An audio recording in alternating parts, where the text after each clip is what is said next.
think I want to underscore something that Betty Olin said. I think it was Betty who said that the government won't make the mistake of putting COs together again.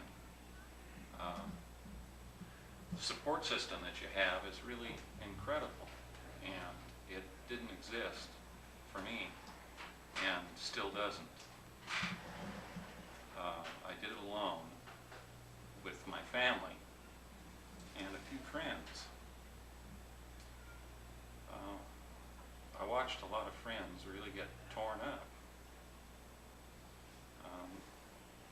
You know, it's really hard for me to talk about. You know, guys who did things like taking a lot of drugs to mess themselves up so the Army wouldn't take them.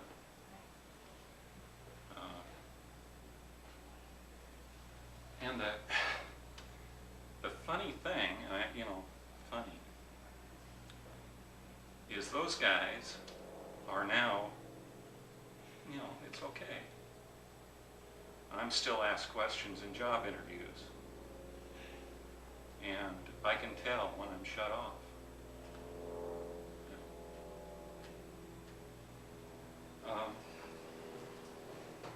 It hasn't changed. It's still going on. I agonize sometimes about the stand that I took in the time when I did it. And I think if I were to do it again, I would take one of two other options. I would either go to Canada or I'd go to jail. Yay. Because I think I copped out. I think I really copped out. It was too easy in some ways, too hard in others. What did you do that was so easy? I spent 2 years here, right here. Oh. You mean in Manuka? Yeah, Oh. and it's largely because I fell into doing alternate service here that we all keep coming back here every 4 years. Cop out. You wish you had done more, maybe, but you did well. But did you But hear there was no statement in it, you know? Yes, there was a statement. You stood up against something. You stood for what you believed in. You did not go to war. You mean there was no publicity about it? I mean, there was a lot of publicity about it. there was the aloneness of it, I'm sure, because our son, Yeah. David, was also, had to do service with the Brethren Service Committee, driving a truck, but totally alone, driving around the country. And finally he was disenchanted with that and started working with a hospital in Elkhart, Indiana. And I think eventually he was disenchanted with that in the laundry.